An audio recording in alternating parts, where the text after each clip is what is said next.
Magandang araw.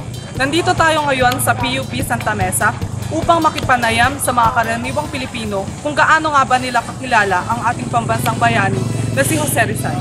Samahan niyo kami, ako at ang aking mga kagrupo upang tuklasin ang mga ito. Tara na!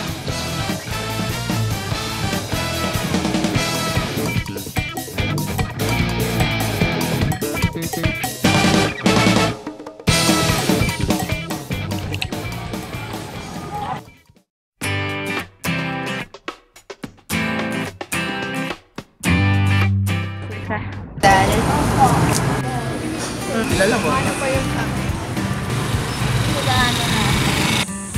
Apa? Yes! Oo naman. Oo.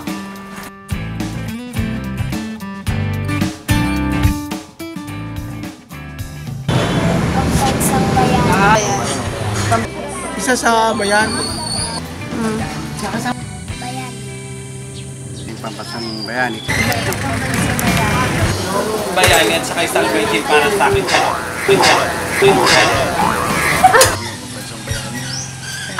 Pambansang bayani?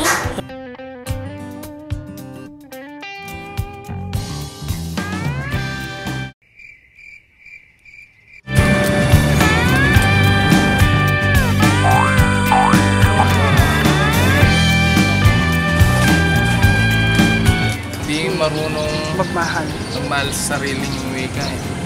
ay higit at Ay higit masama. pa sa isang balansang isda. Kabataan ng pag-asa ng bayan. Ang hindi magmahal sa sarili nila ay isang Ang kabataan daw ay pag-asa ng bayan. Nakalimutan ko din. Hindi marunong magmahal sa sariling wika, ay higit pa sa amoy ng malansang isda.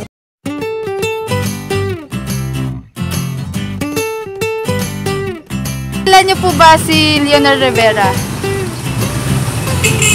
Asawa niya. Kilala mo ba si Josephine Bracken? Kilala niyo po ba si Leonor Rivera?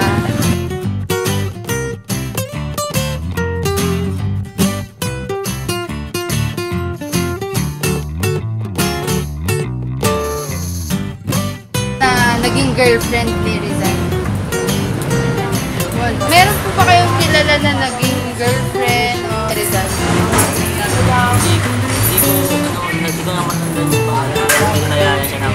May alam ka ba naging girlfriend ni Rizal? May kilala po ba kayong naging girlfriend ni Rizal? May kilala ba kayong naging girlfriend ni Jose Rizal? Ano yun? Si Francis? Yun ba yun? Si Josephine. Josephine. Ayan, Josephine. Kilala ba kayong babae na naging mahalaga sa buhay ni Jose Rizal?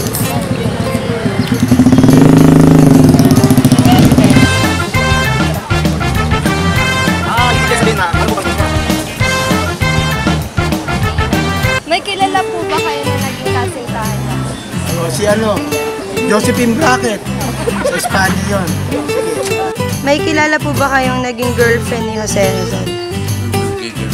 Alam ko lang dito lang sa atin. Naging girlfriend ko sa atin, si Maria Clara. Hindi ko narinig ko lang yung meron siyang ano, pero hindi ako naging interesado dun sa ano ni Jovan. Okay.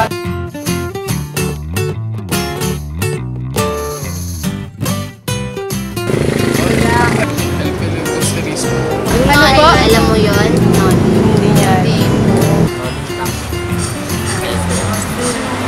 Alam niyo po yung no limit tangere at filibusterismo? Yung dalawa, di ba? Oo. Ano yan? Alam ko yung dalawa eh. El Filibusterismo. No limitangre. Tsaka isa pa yung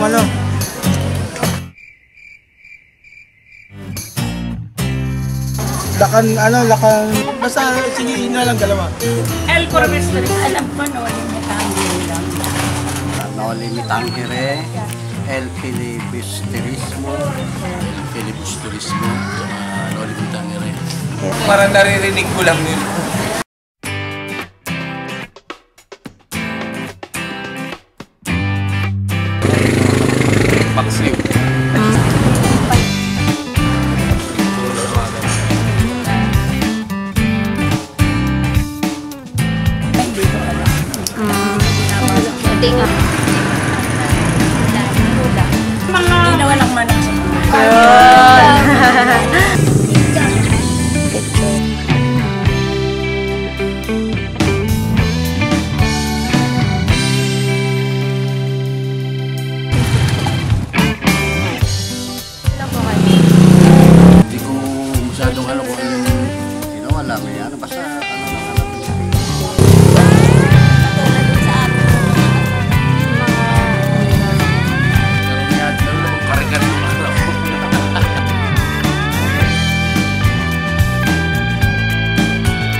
sige, adobo.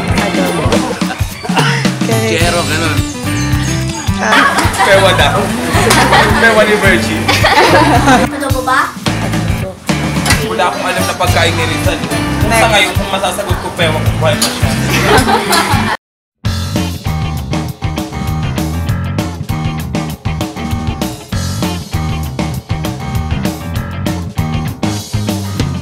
Si Jose Rizal siya. Pareho lang. Si Jose Rizal. Siya yung may malaki na yung pati. Yes. Pareho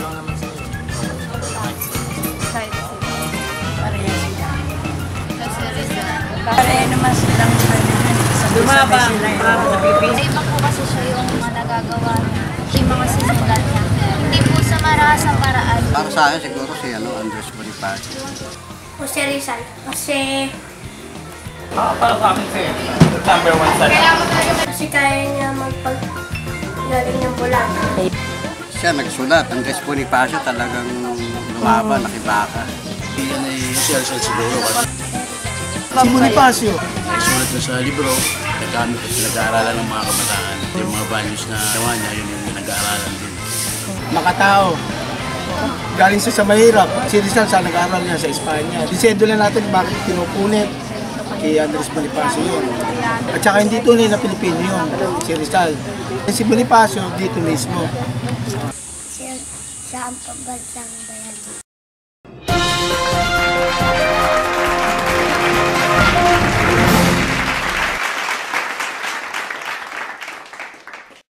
Hi naman dyan! Smile! Yeah.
Ikaw, bilang pag-asa ng bayan, gaano mo kakilala si Dr. Jose Rizal?